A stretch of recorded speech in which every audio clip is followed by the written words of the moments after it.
Welcome to the Mind Body Business Show. The 3 keys to your success is just moments away. Here's your host, Brian Kelly.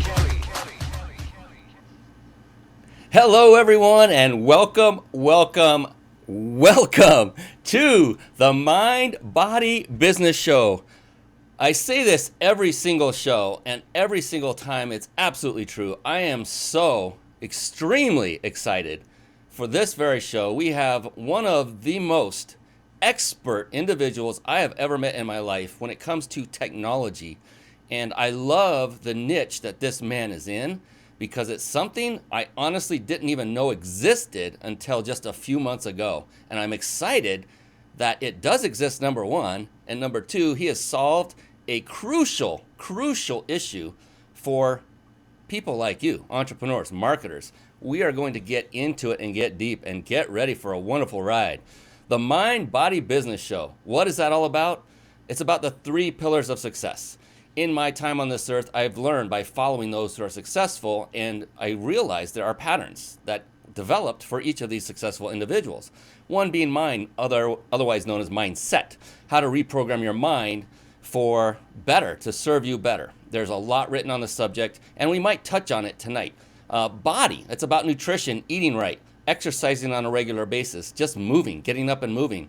And then business. That's a multifaceted arena, and we're going to go into some of that tonight, and that would be marketing, sales, team building, systematizing, and we're going to get in deep into technology and automation and how to really fine-tune your business. I'm trying not to give away the best part. So, very, very soon, I'm going to bring on the man, the myth, the legend, Mr. Chris Lang. And one of the things I love to talk about is the importance of reading. It's something I learned many years ago. I was actually told by another multimillionaire in his office while we were signing a contract, the importance of reading. And I decided to ignore his advice. And thankfully, years later, I met another person who would become my mentor and worked with him for several years, spoke from his stage, taught his students. And at one point in his house, I saw him walking around wearing a headphones. And this is some years ago as well. And I remember saying, "Hey, man, what are you up to?" And he says, "Me? I'm just listening to a book." I said, "Wait, what? Listening to a book?" It was a new concept back then. Hang with me. And so he said, "Yeah, I'm listening to a book." I said, "Oh, my gosh. I don't like reading because I get fatigued with my eyeballs." So I thought, I'm going to give this a shot. I began reading by listening to books. And holy moly, it was amazing. I absolutely loved it. And the other thing I found out was by listening, and I listened through something called Audible, very, very popular. There's an app that you listen to it from. I do it on my phone in my car. So it's a university on wheels. And you're able to tap a little bitty icon called a bookmark. And I didn't realize that was available right away. And once I saw it and realized the power of it, like, my gosh, all I have to do is tap this icon, and that means I can go directly back to the spot I found to be of interest the first time I listened to it. And so now I don't have to reread entire books. I can just go back and review the bookmarks, just jump right to them. And so that being said, we're going to segue over into a segment I affectionately call, you guessed it, bookmarks.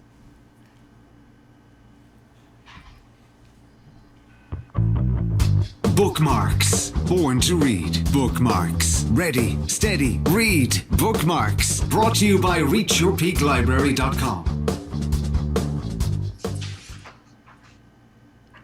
Yes, reachyourpeaklibrary.com. And real quickly, for those of you watching live right now, and those of you that are maybe listening after the recording is over or watching the recorded video, just relax and take notes. And what I mean by that is stay with us because you don't want to miss Mr. Lang when I bring him on right after this segment. He's coming on in just a minute, literally. So take notes, take out a pad of paper or open up something on your computer or tablet or wherever you're watching or listening from and just take notes and stay with us. In other words, don't go to the resources that we are going to be giving you during the show. Take notes, stay with us because it all happens in the room, as they say. So stay here with the meeting. So, reachyourpeaklibrary.com, real quick. That is a collection of books that I have personally read, that I have personally vet to say that they have had profound effect on me and my life. And so there's the list. You see it. And if you scroll through, there's about 40 or so in all. I'm way behind in updating this site, but these are a great place to start. I literally put this together for you, the entrepreneur that is looking for a filtered set of books that they know that at least one person got impact from. And that's just to save you time. Otherwise, I always go to books that are recommended. Many are recommended to me and to our audience on this very show. I've read many. In fact, the book I'm reading right now is from a recommendation from a past guest expert. And so what I want to do is just briefly, real quick, play back a snippet for you. And that is from a book, I love this book, called The 7 Habits of Highly Effective People by Stephen R. Covey. Now, this snippet is literally a minute in length. So go ahead and get those pens ready, that notepad ready, and just take notes. We're going to listen to Stephen R. Covey for just a minute, and then we're going to come back and bring on our guest expert. I cannot wait. Here we go. Take notes. Listen close. Our basic nature is to act and not to be acted upon, as well as enabling us to choose our response to particular circumstances. This empowers us to create circumstances. Taking initiative does not mean being pushy, obnoxious, or aggressive. It does mean recognizing our responsibility to make good things happen. Over the years, I have frequently counseled people who wanted better jobs to show more initiative, to take interest in aptitude tests, to study the industry, even the specific problems the organizations they are interested in are facing, and then to develop an effective presentation showing how their abilities can help solve the organization's problems. It is called solution selling and is a key paradigm in business success. I love that, solution selling, and it's all about taking initiative. And it's about going out and doing action. It's often, a lot of people will learn, but many people will fall short and not do. And there's actually 3 components: learn, do, and then the ultimate is teach. So when you read a book, you're learning. Then when you put it into action, you're doing. And then when you come back and teach it, now you're really integrating it completely. And I love that little snippet by Stephen R. Covey. Speaking of loving little snippets, we've got a big snippet coming up, on a big section coming up on this show right now. I can't wait. We're not going to wait any longer because I want to bring on our special guest expert. Hang on, here he comes. It's time for the Guest Expert Spotlight. Savvy, skillful, professional, adept, trained, big league, qualified.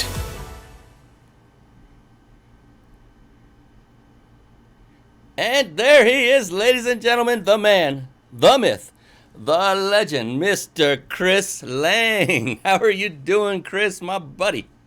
Great, Brian, great. Fantastic. Chris is coming all the way from Colorado. I'm in Southern California. By the way, share some love. Give us some likes if you're on Facebook. If you're on Periscope, click the heart. I think that's what's over there. We're all over the place. We're on many different platforms as we speak right now, 9 in all, going live. So comment, ask questions, and if you're one of the lucky chosen ones, we'll give you a shout out and bring your question up live on the show. Real quick, I want to introduce this man. Before I forget, stay on with us live to the very end, and you will have the opportunity to win a 5-night stay at a 5-star luxury resort in Mexico. Instructions for that will be given near the end of the show, so stick with us live right now, all the way through. Real quick, let's bring up Chris. Let's let you all understand a little bit of his background. So I'm just going to introduce him, and then we'll take it from there. Does that sound cool, Chris? Sounds great. Awesome. Chris Lang is the most sought after and one of the most high-profile email deliverability experts in the world. I'm excited already just from that. I hope you are too. He is an expert at breaking down complex deliverability issues and getting to the root of the problem. His Gmail delivery skills are second to none. I'm getting goosebumps, I kid you not. Chris's client list, reads like a who's who of the brightest stars in technology and digital marketing, including ClickFunnels, LadyBoss.com, Eben Pagan, Dean Graziosi, and many, many more. For the past few years, Chris and Mark Goldman combined their superhero email powers and launched an SMTP service catering to marketers, one called send13.com, and a list hygiene service, I love that word, like none other, called Clean with a K, Clean 13. Their goal is to dominate the email intelligence landscape and help email marketers get into the inboxes of their lists. Oh my goodness, this is so needed, so timely, and I'm so excited that this is what you do, Chris, and you are an expert beyond experts. We're gonna dive deep into the people you've worked with, the effect you've had with your technology, with your knowledge, with your expertise. Before we do that, one of the things that always makes me curious about someone as super successful as yourself, and I ask this of many of my guests that come on the show, is maybe could we dig a little deeper and kind of find out what makes Chris Lang tick? And by that I mean, you know, when you get up, you wake up, your feet at the floor, and if you're anything like me, you're a little groggy, and it takes a few seconds or maybe minutes, depending on the quality of sleep the night before, to kind of get in the rhythm. But when that starts to happen and that motivation factor starts kicking in, you know, the drive, and you know that it's the next day and you're going to hit it with everything you've got. For you, Chris, what is it that motivates you to take on each and every day? Well, bottom line is I want to be the best at what I do. I've done a lot of things in my life, but I've never been number one before until the last 4 or 5 years. Hanging on to number one is not easy. There's always a lot of people, you know, when you're king of the hill, there's a lot of people that want your spot. I just get up every day. I mean, there's some guys go to the gym. Some guys have this meditate in the mornings. I get up and ride the wave. I get up and I start my computer, and I've got 5 different chat channels, of course, Skype, incoming requests, and many of my clients and I speak wholeheartedly in Facebook Messenger. I just get up and start all the applications, and honestly, I just ride the wave for that day. And that's part of being a CTO and running a software network. Some days you get up and things have gone a little off the rails, and well, then you're focused on repairing it. Some days you just go, but honestly, I have a lot of notoriety, a lot of success, a lot of people calling me the king of Gmail delivery. I kind of want to maintain that for a while, and I want to take that success, I want to take that notoriety, and I want to turn it into money in the bank. And as a hardcore businessman, that's the way I look at running your business. Is you shouldn't be doing anything that doesn't make you money. So the beginning of my day starts with dealing with anybody that needs me. There may be fires, there may be problems, there may need to be questions that need to be answered. And when I wake up in the morning, there's no rolling over and going back to sleep, because I need to get up and find out if any of these things exist. It's a very different type of world than, say, an entrepreneur. Entrepreneurs really get to enjoy the whole thing a whole lot more. When it comes to running a software network, you know, a lot of my day is just spent just monitoring the network, making sure everything's flowing well. You know, I mean, some days it just runs for 12 hours a day. Some days you're like, everything is perfect. That's what gets me up every day. Is number one, you know, producing a legacy for my family that's going to endure after me. Secondly, you know, making sure my network, my software, my email platform, and all my clients are happy.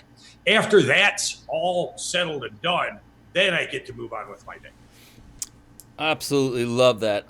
Producing a legacy first and foremost. And the thing is, you know, a lot of people might look at a few things that were said, like it sounded like money was very important. And duh, of course it is. Many people might look and say, well, gosh, he's so money-centric. Well, here's the thing to anyone who might be thinking that. If Chris Lang makes money, he can serve more people. If he serves more people, what he does for people helps them to make more money. So it makes nothing but sense. I want Chris Lang to make mountains and mountains and mountains of money so that more people can utilize his services, So he has that wherewithal to reach out to more, to do his marketing, to find more people that need his services. I didn't know he existed just several months ago, and this is he is the premier email deliverability expert on the entire planet, ladies and gentlemen. And this is phenomenal. I'm so excited that we got to meet and that you're on this show, and I appreciate you for being here, by the way. What is the latest project that you're working on? Like right now, what are you focusing on, and what are you trying to get out to the market at this moment or improve on that? Well, we're any email platform has huge automations behind it within delivery. Has huge backgrounds of data. So we're leveraging the data that we built up after the last 2.5 years of running an SMTP network, 2 years of running our once private Clean 13 software. And we're looking to make deeper inroads into helping people with delivery. That's something that's very rare on an email platform. Being actually able to get advice back on delivery and quickly target a problem. Oh, all my emails are going to spam. And we're going to talk about this a lot to come here tonight. And that's the fact that a lot of that weight of determining where your emails are placed are not the email platform so much anymore. It has much more to do with the from address domain and you as a sender, and of course your subscribers and how they interact, and honestly how much they like you.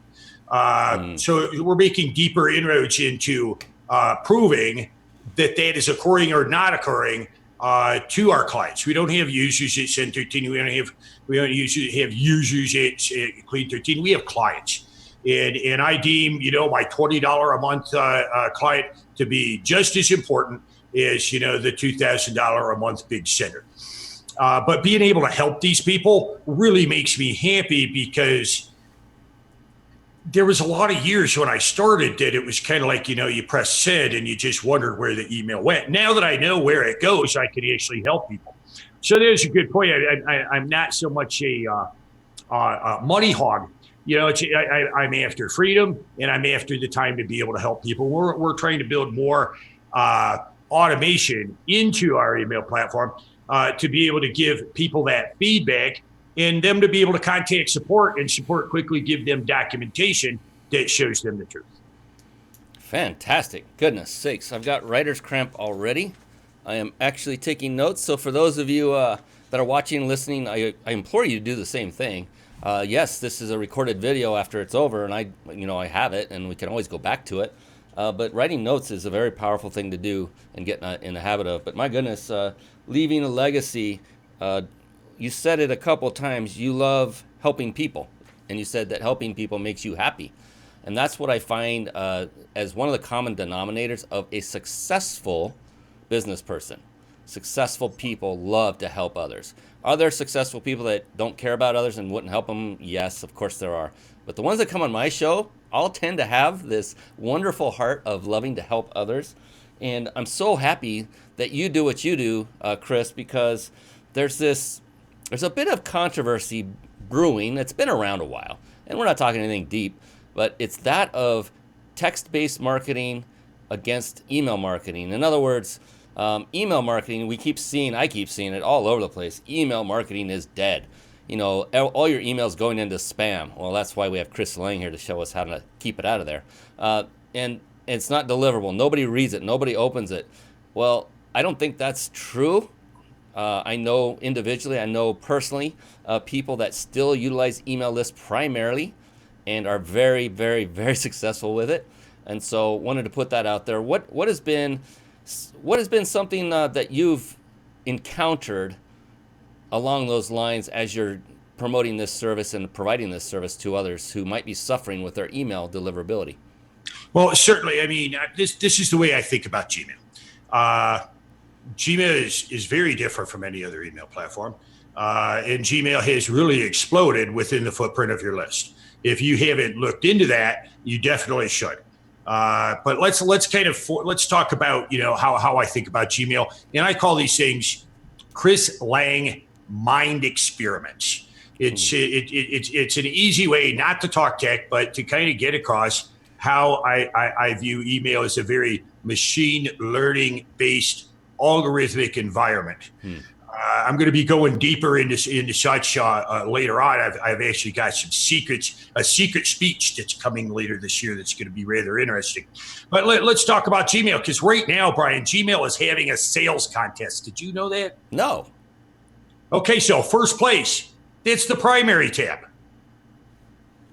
That you win. First place, you're going to get twice as many opens as you will other places. Like second place, the Gmail Promotions tab.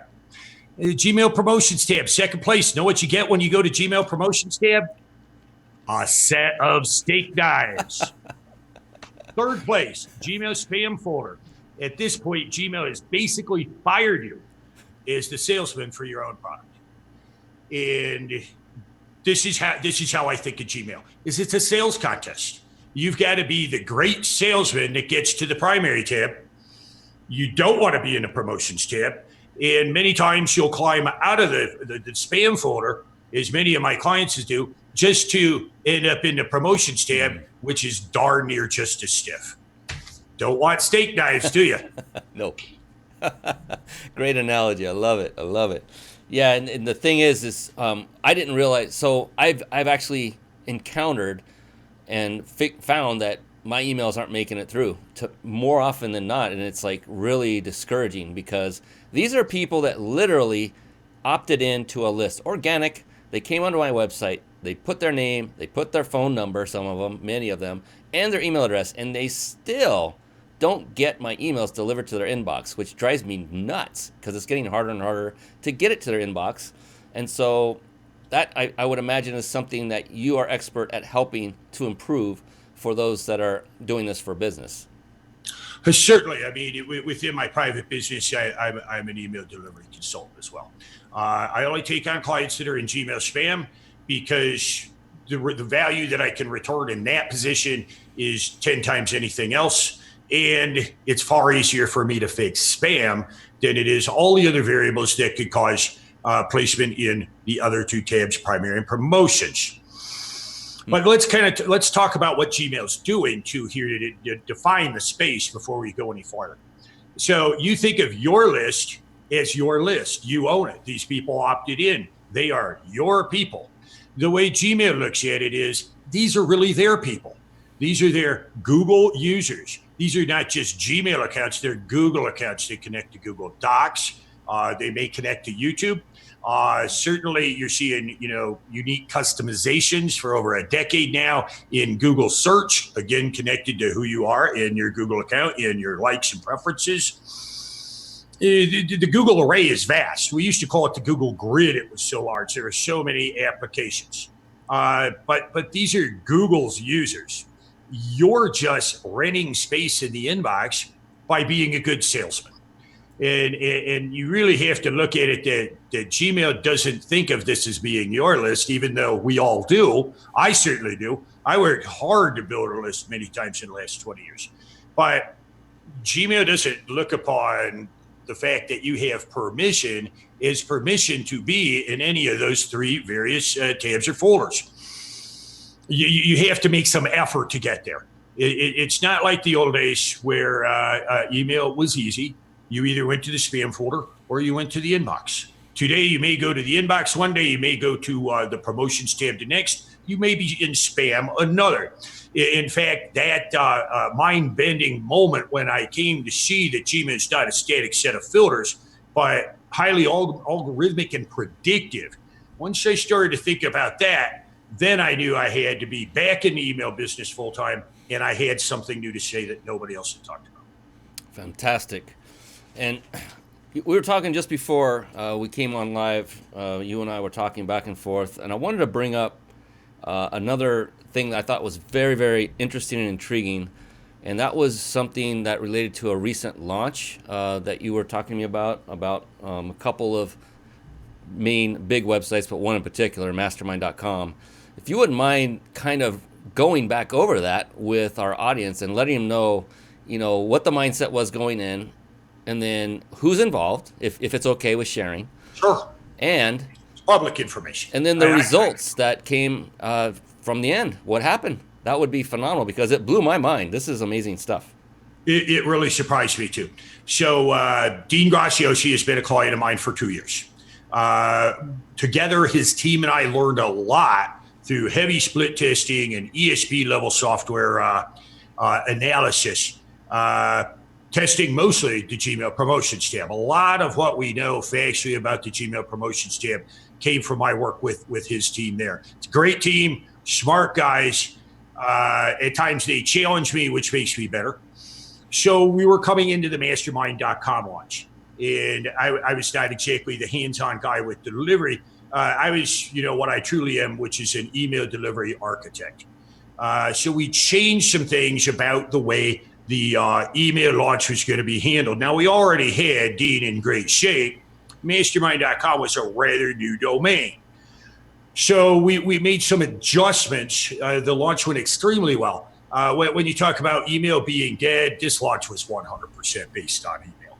I mean, there is plenty of creatives and copy that affiliates could use, things that they could use in their Facebook ads. This was a really great launch, and they really held their affiliates' hands and provided them with all the tools that they needed. But really, you went to the site and you opted in. This was definitely an email-based launch in 2019, and they're not going to tell me how much money was made, but a lot of people have asked me and made some guesses. It was definitely a lot, and it was one of the biggest launches we've ever seen, and I was proud to be just a small part of the team. But what was really interesting at the end is the way we handled the launch, a very quiet behind-the-scenes pre-setup. The delivery on both all the domains and the IP addresses at Maripost, where the mails were sent from, and mastermind.com, and on. The delivery indicators actually went up at the end of the launch. Have we ever seen a launch that didn't get so many spam complaints from seeing endless affiliates pounding your inbox that delivery went up? That truly amazed me. I've never quite seen anything like delivery going up. Of course, when you're talking about lots of great content from Tony Robbins and Dean, and Russell chiming in is the color guy almost behind the initial videos. It was such a great, happy, confidence-filled launch. I think that had a lot to do with the delivery going up as well. In fact, Dean's own list is in better shape than it's been in a year, because of such a terrific launch that was handled so professionally, I thought. Does that answer all your questions? Yeah, that was hitting it on the head. The part that, two things. It was a large, a large site, a large launch. Some pretty prominent names were involved, and that it actually improved after a lot of email was being sent out, which is pretty awesome. There's a guy named Christopher.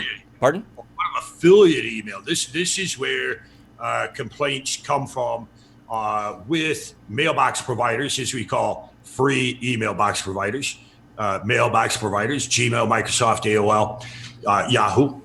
And, when you get a spam complaint cast on an email and the link in the email is actually pointed towards mastermind.com, that's where you see declines in delivery in these big launches, because you're getting spam complaints, because affiliates are, of course, pounding every inbox, a lot of overlap.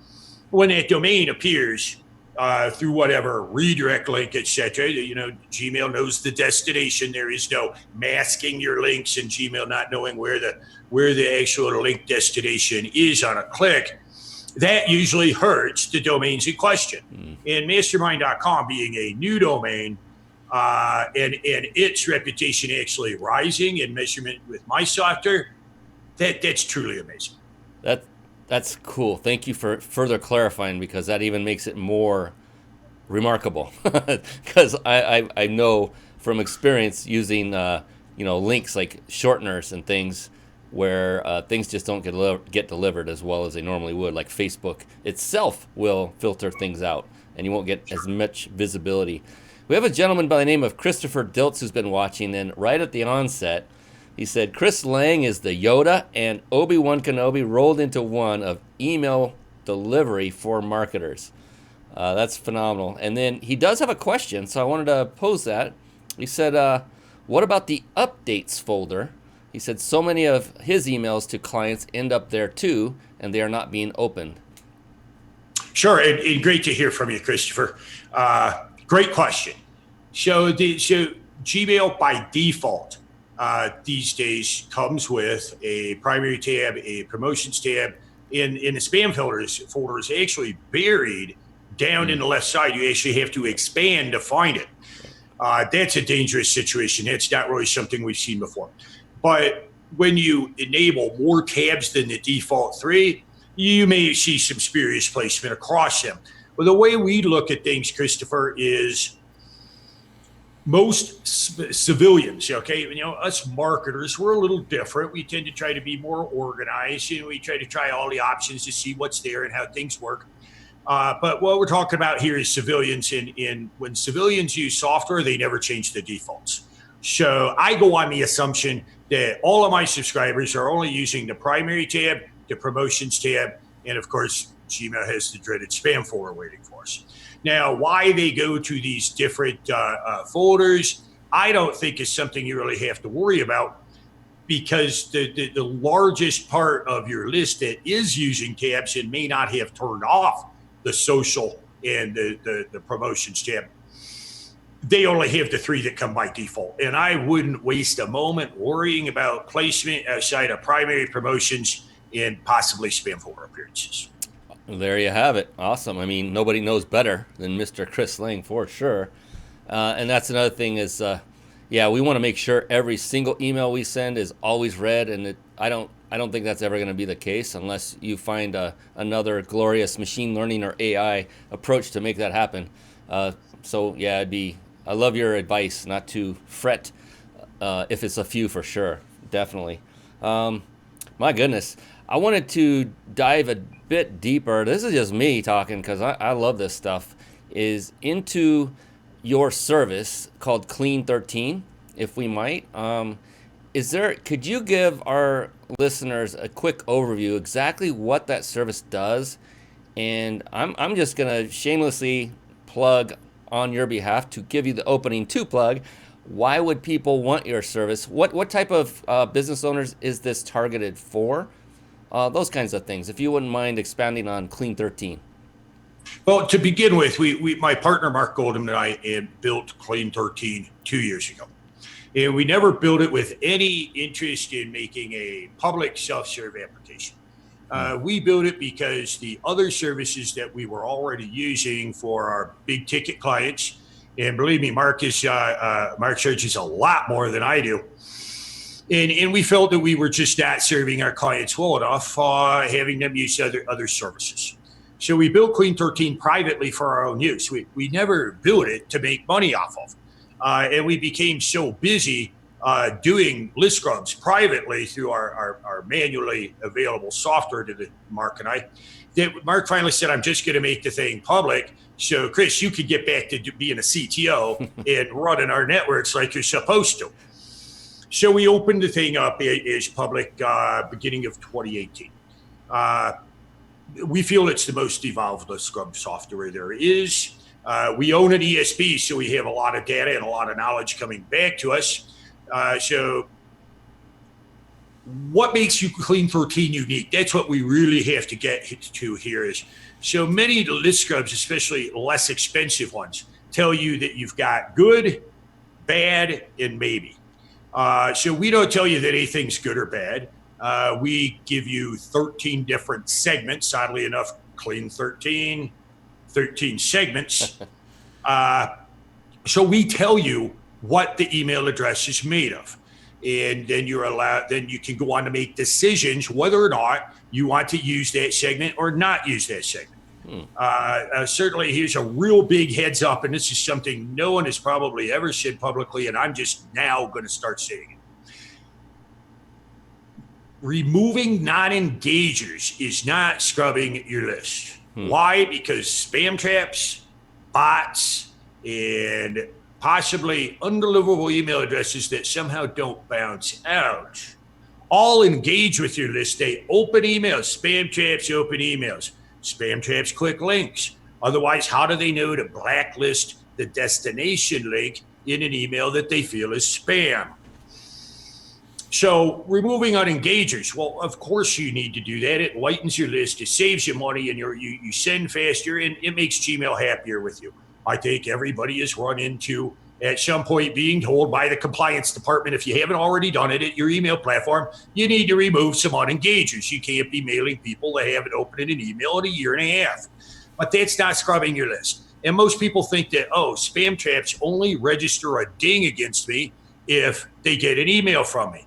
Well, actually, spam traps, and especially Chinese clickbots, they're usually labeled bots, and some other emails that I'm not going to go into the secret sauce of, but these emails highly engaged. They open the email, the bot reads the body copy to footprint it for spam, and they click the link. The bot clicks the link so it can get through the redirects into the destination where it's actually going. These highly malicious and detrimental emails, let's call them detrimental emails, actually come back as super engagers. And you never remove them because they open every email. So these are some of the things that we find. We don't tell you have to remove anything from your list. We tell you what your list is made of with a deep list analysis. And then you can go on to, rather than just re-importing, say, like most of you would think, gee, I scrub a list and then I import the good emails back into another list. No, instead, we want you to go back and tag the entire list with our segments. And then you can decide to make decisions on what to keep and what not to keep. There's many segments that are returned as negative, and you think you would want to remove them, but you might find out that they are decent engagers. They just happen to be negatively labeled. Now, here's what's really interesting. We have a segment called complainers. These are people that are known to cast more than 50 spam complaints on legitimate emails that they signed up to. All of my emails come back as a complainer. Now, that's interesting because I am a complainer, and I own an ESP, and I have many friends within the anti-spam community. I should be labeled as a complainer. But you should not be, say, removing everything unless you've got a cold old list, a list you're trying to revive, a list maybe you're moving to a new ESP where you want to impress the delivery department, the compliance department, get onto good IPs. Then you might want to only mail, the verified 100% glowing emails that we love and tell you we love. If you've got an established list, well, you don't want to cut the list off at the knees. And it goes to the same thing with removing non-engagers, which is part of list hygiene. You should be finding out what your list is made of, trying to move the most detrimental. Quickly removing non-engagers is what I call cutting your list off at the knees. So we're a progressive process. You learn a lot about your list. We learn a lot about the quality. You can talk to our support team, which will tell you even more if you have questions. And we teach you what your list is made of. We don't just say good, bad, or maybe. Because I don't like the word maybe. That is quite a differentiator. 13, my goodness, instead of just good, bad, or maybe ugly. Could have been one. I wonder where the URL came from, the domain name, the name of the product. Just for the purpose of everyone watching, including myself, because I heard you say it a few times. ESP, that's an acronym, obviously. I'm beating my head over here trying to figure out what does that stand for in this context. Well, an ESP is, say, like Aweber or Infusionsoft. Support. That's your email service provider. It's Got your it. email platform. Now, that term gets used a lot to identify mailbox providers. Delivery guys call them mailbox providers. Gmail, Microsoft, Yahoo, AOL, the big four. So rightly, an ESP is your CRM, your email platform, mailbox providers are. And that's a good topic you brought up too, because 5-6 years ago, we were blocking free email addresses and demanding owned domains.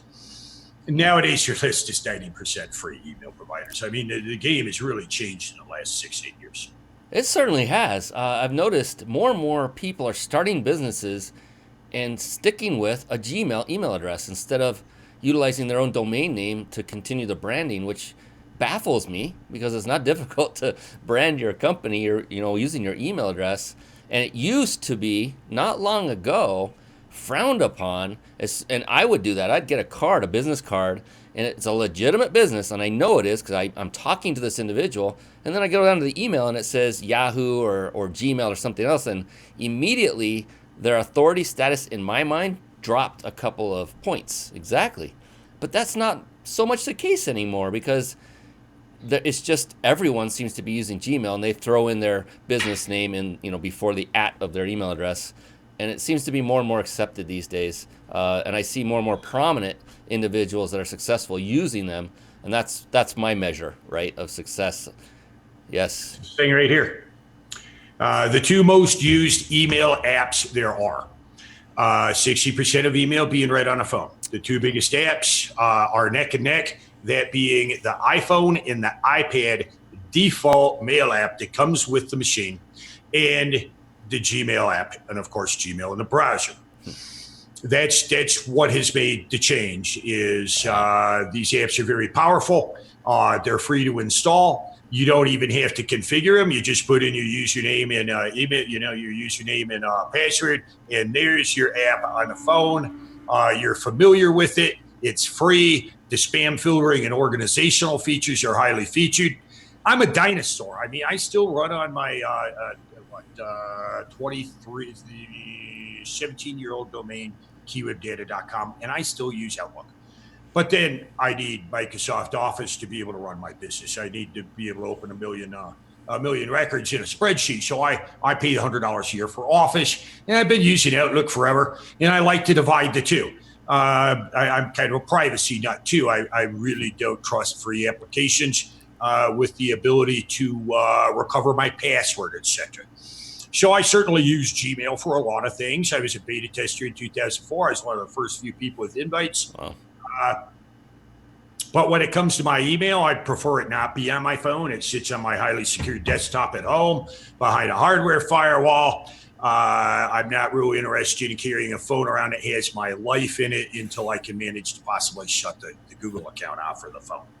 So, but real people they're civilians. Civilians use these glowing, easy, free apps, and they love them. And Gmail has really taken over the market. In fact, there's something I felt was so important, I printed it out. So let me just read this real quickly too. Just to be 100% accurate. In 2015, I began talking about how I believe 40% of Gmail's indicator quality features and filters were based on a from address domain, your from address domain. And we're talking about list mailing into Gmail. At that time, 4 or 5 years ago, Gmail was maybe 40%. Today, I believe that those quality indicators of quality filtering, there's 400 or 500 algorithms to make it up, but the quality filtering of your emails are more like 70% based on your from address domain. And now your list is 60 to 80% Gmail. So, at the end of the day, you've got to learn to play the Gmail game. Gmail is getting bigger and bigger, and I think it's going to continue to get bigger. I'm seeing some of my clients' lists come in at 80% Gmail. Wow. And the fresher the list, the higher the Gmail percentage. Now, there's some niches that don't trust Google, don't trust Gmail. The survivalist niche is one. They come in at a much lower percent. Almost everything else comes in at 50 to 80% Gmail. So the days of ignoring Gmail and not playing the game are pretty much over at this point. This is so engaging and so informative because for business owners like myself, I'm thinking now I got to go back and see how many of my list are Gmail email addresses. Do you also, you mentioned in the beginning, because I honestly don't know the answer to this question, you mentioned in the beginning that you're targeting those that have large Gmail user base or opt-in lists, and that those are the ones you're going in to clean. Do you also provide the service for non-Gmail host provider, emails that come in from that? Of course. We cover every. Okay. Now, the reason ESPs become used highly is the word ISP is not a word anyone understands anymore. Again, this little nice device changed all that. So I mean, we cover everything there is. I mean, we can find out the quality of your list, whether it may be a European list where they may not use Gmail so much. English speaking, non-English speaking, there's some really strange ESPs that are on the Pacific Rim. That's something I'm learning more about through a client.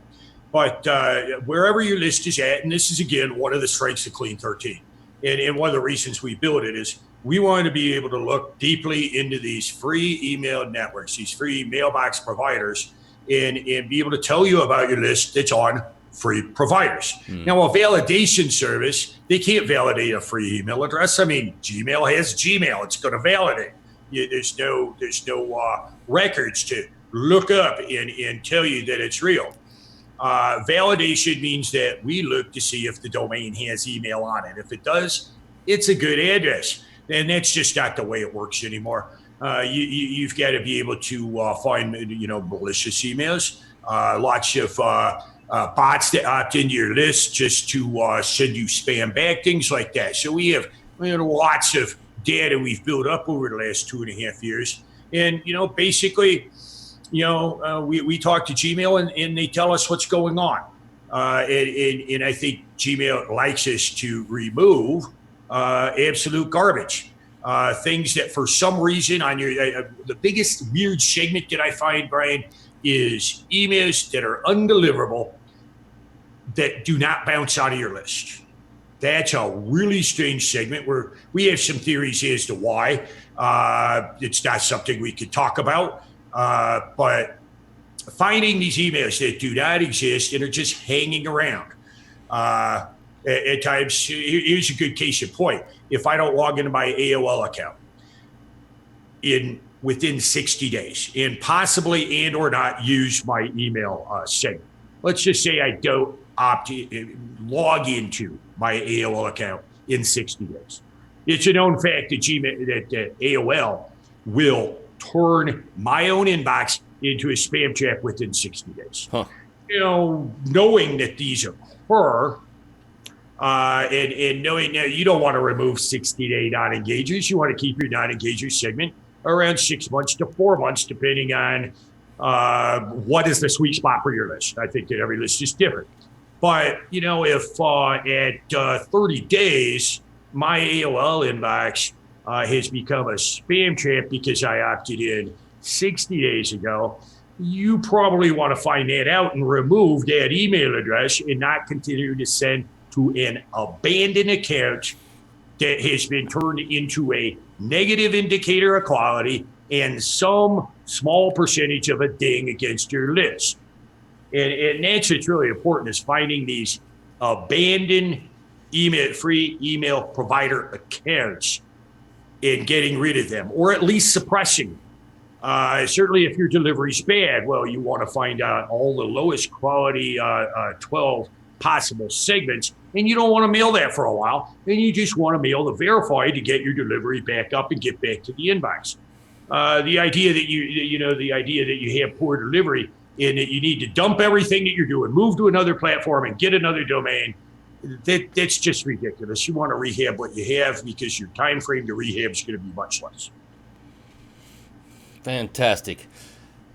I can't believe this, Chris. We're 10 minutes away from the end. Can you believe that already?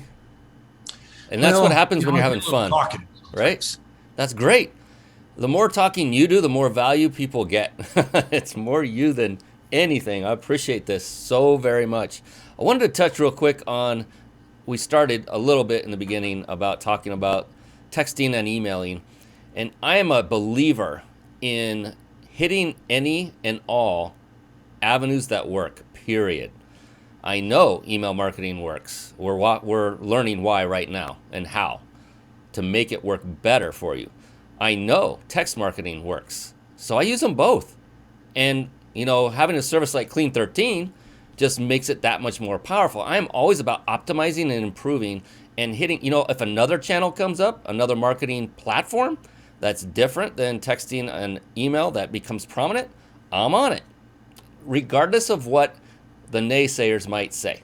And so I just want to bring that point up because I'm a very big proponent of, I coined a term called carpet bomb marketing.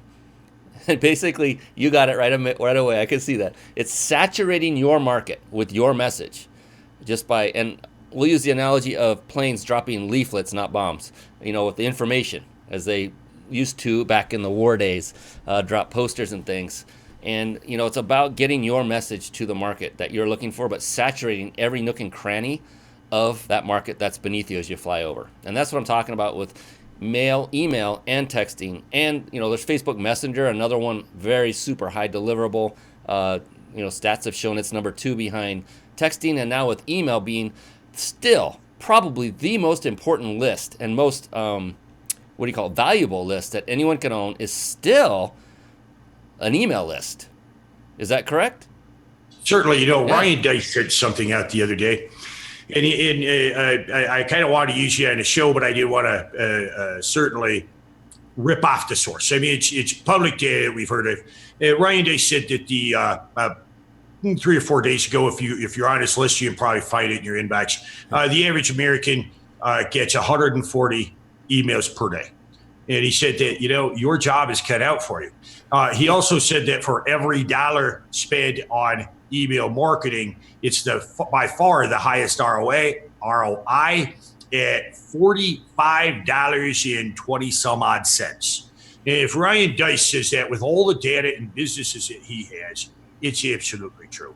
And again, we prove that it's great to have many roads leading to your business, but in the end, all roads should lead to your list because it's portable. Another great. Yeah.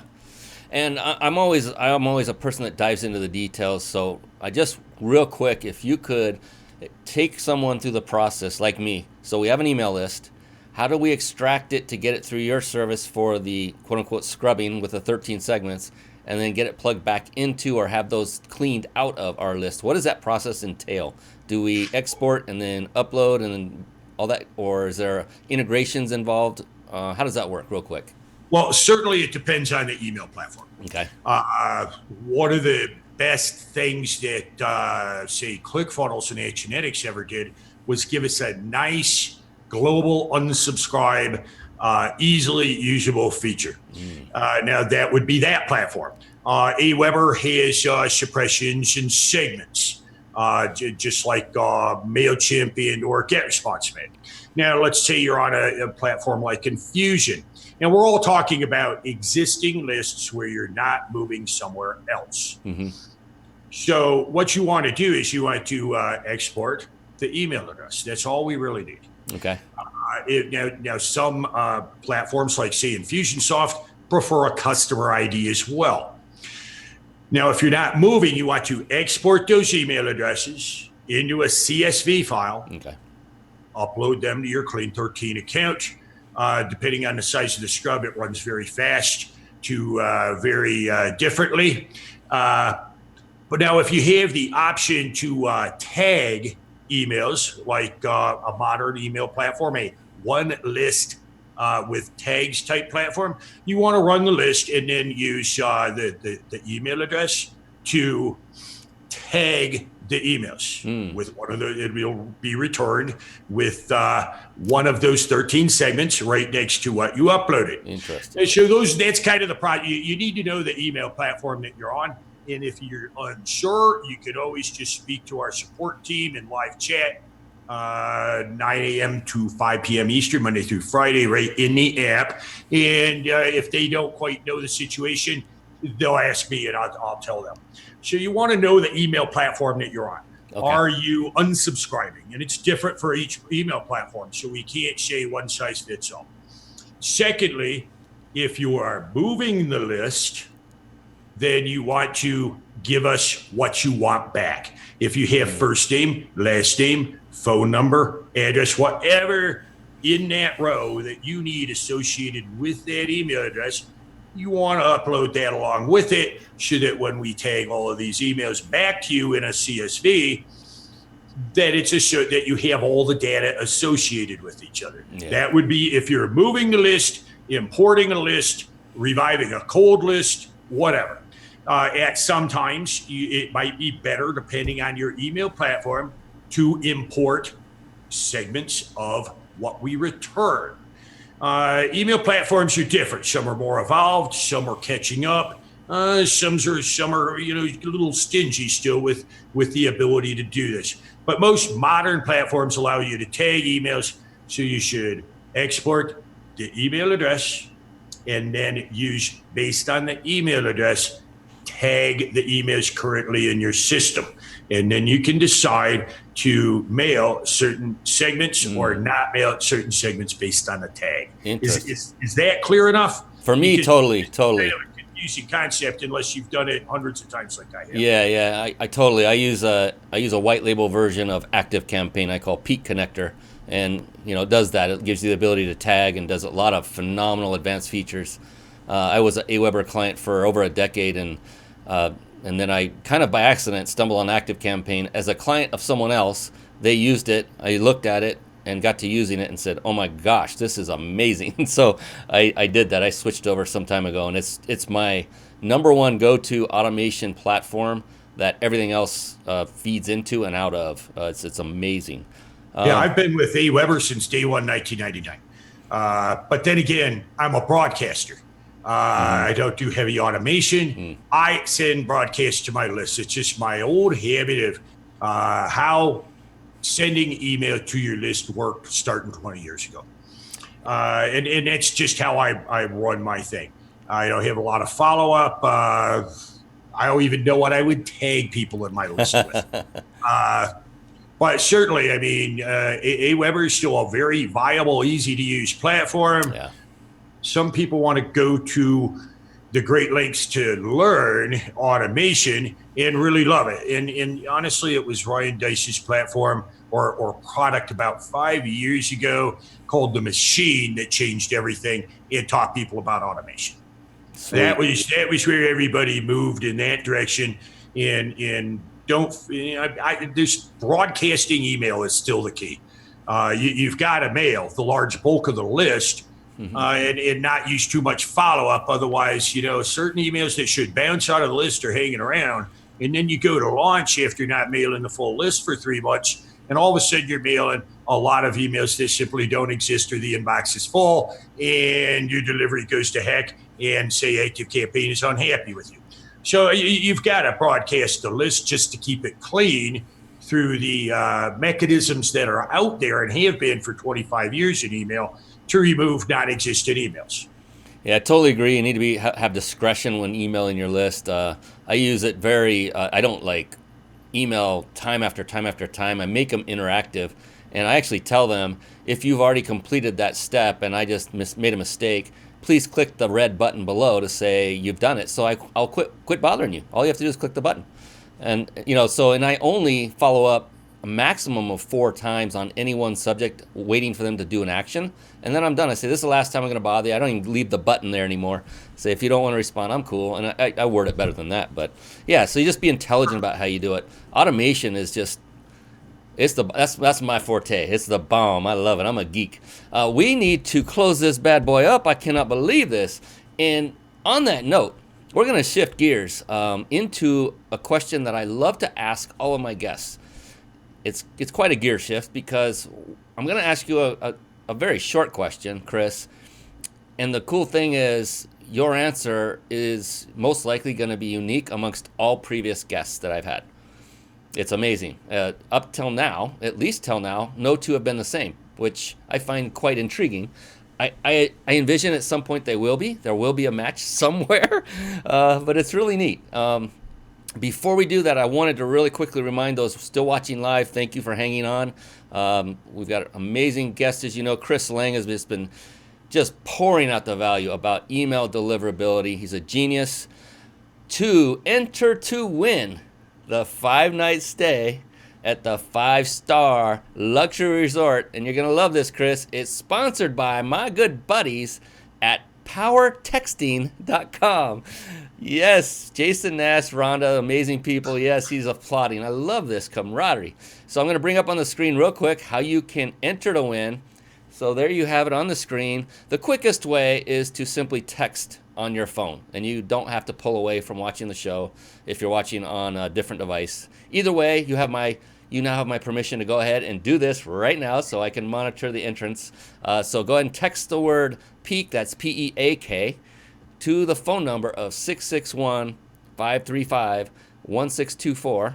One more time, the phone number is 661-535-1624, and you type in the word peak and hit send. The other option is to type out a very long URL, themindbodybusinessshow.com/vacation. It's a great URL, it's just long. Themindbodybusinessshow.com/vacation. Enter now, and then we're going to come back and get with our man, our myth, and the legend, Chris Lang, and ask him that heavy-hitting question that isn't so heavy-hitting. And just to kind of level set it a little bit for you, Chris, there is no such thing as a wrong answer, as you probably have surmised. In fact, it's just the opposite. The only correct answer is yours. It's a personal question. We're not going deep into your personal life, but it is a very personal question. And I'm just curious. And just so you know ahead of time, I'll get your permission in advance, but I'm compiling a list of all the answers, and we'll make it into a book because it's phenomenal. You'll see why in just a moment. So are you ready? Yes, I am. I love it. I love it. Of course you are. You're Chris Lang. All right, Chris Lang. Here it comes. How do you define success? I define success by margins, margins, and margins. There's a huge mindset within the online business world. We don't worry about margins. We're just going to make buckets of money. The bad news is this is how you find yourself next year wondering where the money went and how you're going to pay the taxes. I know how much money I'm going to make before I do anything, and I know how much tax liability I'm going to have, and I know how much it's going to deviate by percentages back and forth. I don't do anything without already knowing exactly how much money I'm going to make. That's actually great advice for everyone watching. Very rare, and true to form, no one before you had answered that way. I love this. This is awesome. It really comes down to, I think, in one term, is what you're saying is money management in a way, yeah. And I love how you said, I know how much I'm going to make before I even embark. It's like, I'm a CTO, not a marketer. I'm huge on margins and predictive analysis before I do anything. I have a pretty good idea what's going to happen before I take any action, be it money or anything else. So margins can be kind of a generic word. Man, I think there's an entire course on that one topic by itself that you could teach, and people would come by the droves. I think it would be high value. If you're so inclined to go down that path at some point, I think that's a high value as well, to learn how to predict and make sure, once you predict it, is it going to be worth your time and effort and investment to get to that point? Certainly. Hugely valuable. Look at Gmail. Gmail's predictive software. They predict whether or not you're going to open the email and how much you're going to interact with it. That's a large part of the algorithm, the placement there. Fantastic. And so we just announced a gift, which was winning a trip to Mexico, a 5-night stay, a vacation. And by the way, it's not one of those where you go and you have to sit in and listen to a timeshare for 6 to 8 hours of one of those days. It's a legitimate your vacation stay. And it was tested by Jason Nast, one of the founders of PowerTexting.com. Personally, he took his daughter and said it was amazing. It was just going to a resort. There was nothing being sold, upsold, side sold, down sold, nothing. He just went and enjoyed his trip. I noticed and understand that you also, Chris, have a little gift to offer our viewers and our listeners. If you don't mind, I'm going to turn it over to you once I bring up the page that we were looking at a little earlier, and go ahead and explain how people can get to it, number one, and what it is that you're providing our wonderful viewers and listeners. Okay, so the URL there is clean13 or landing.clean13.com. Landing.clean13.com with a K and a 13.com. We're going to give you 100 free credits to come kick our tires upload the worst emails out of your list that you can imagine, and let's see what they come back as. I did this for someone the other day. She had about 50 emails that she thought were just dirt of the world and fake emails. Guess what? 2 out of 3 came back as good deliverable emails. So landing.clean13.com, 100 free credits. You get to see my CEO, Mark Goldman, again, the man, the legend, Mark Goldman, talk about what list scrubbing and list hygiene will do for your list. Good to see Mark coming out of retirement a bit and talking to us there on the video. And you don't have to give a credit card. You don't have to sign up for anything. Just create a login and come kick our tires. And I'll be really interested to see what you do with that and what kind of data you get back. Fantastic. And just before the show began, I personally signed up. I can't wait to give that a little whirl, see what magic you guys provide. It's so intriguing to me, and I love tech. I just love it. And real quick, one final thing, Chris, what is the best way for folks to get in touch with you? Is it Facebook? Is it phone? Is it email maybe? Or website contact? What's the best way? I love Facebook Messenger. Friending somebody on Facebook might not be all that successful unless you friend somebody and then send them a messenger request saying, hey, I saw you here, etc. I love Facebook. I'm on it all day. I communicate with so many of my clients. But where you really want to go to kick my tires a bit, see some of my successes, see what people are saying about me is bettercalllang.com. Bettercalllang.com. I'm going to check that out. Better Call Lang. So there's 3 L's at one point. Yes. Make sure. You can tell we're detail-oriented, can't you? Yes. Excellent, excellent. There it is. bettercalllang.com. And just go there, and there's probably a call. There it is. Apply to work. And so and it's just a quick opt-in to a list. You'll get a quick questionnaire back, just telling me about your list, what your problems are, giving me a URL to log in, and that would be the first step in pursuing consulting. Okay, fantastic. Yeah, and go ahead when you do this. Who's watching, listening, even if it's a recording, go ahead and mention that you saw this on the Mind Body Business Show so that Chris has some background and knows where you came from. Not to plug the show, but just to give Chris an understanding of where you heard from him. And that always helps. Businesses love to hear where their people are coming from. Well, fantastic, Chris. I can't believe our time is up. We went over a little bit, but guess what? It's a live show, and I own it, and we can go as long as I want. But in respect for you and for our viewers and listeners, we'll call it an evening. Normally, I would just go another hour or two because there's so much more I'd love to extract from you. But I'll leave that to our listeners to contact you and get that information. Do definitely take him up on the free 100 credit cleaning list offer. That is phenomenal at clean13.com. So landing.clean with a K 13.com and opt in there. And Christopher Diltz is asking, what do 100 credits cover? 100 email addresses? Yes, the nod is there. And so if you have additional questions, go ahead and connect with Chris. Fill out that application there on, what was it again? Something call Lang. Better Call Lang. Better. Yes, I am a Better Call Saul from Breaking Bad fan. There you go. Better Call Lang. Fantastic. Well, Chris, I appreciate you, my friend. Thank you so much for just a value-packed hour plus. I know so many people are going to get so much from this. You're going to pique so many people's curiosity that didn't watch this live that are then going to see it later. And they're going to listen to this also on podcasts. It goes to 15 different podcast platforms after this show is done airing live. It also will eventually go up on our brand new channel on-demand TV through Roku and Amazon Fire TV. Both channels are up, alive, and active right now, and this show will end up there as we upload the remainder of the shows that we've done. And so you're going to be out there, my friend, and that's a good thing. We want to spread the word about Chris Lang, what he does with Clean 13 and everything else. So I appreciate you, my brother. Oh, no, my pleasure. I certainly appreciate you for getting me to come out from behind the scenes for the first time in 3.5 years and actually get out and talk to some people instead of sitting here in my science, my mad scientist labs, I might call it sometimes.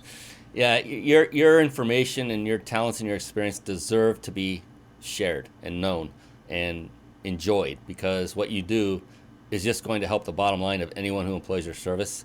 And I appreciate you for doing that, for giving a service that is so badly needed that I didn't know even existed, and that there was a guy working behind the scenes for years and years and years figuring all this out.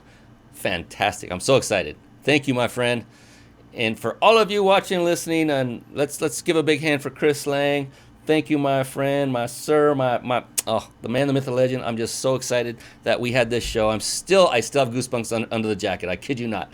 This has been amazing. Thank you. We will see you all again next week on the next edition of the Mind Body Business Show. Until then, be blessed for now. We'll see you then. Bye-bye now.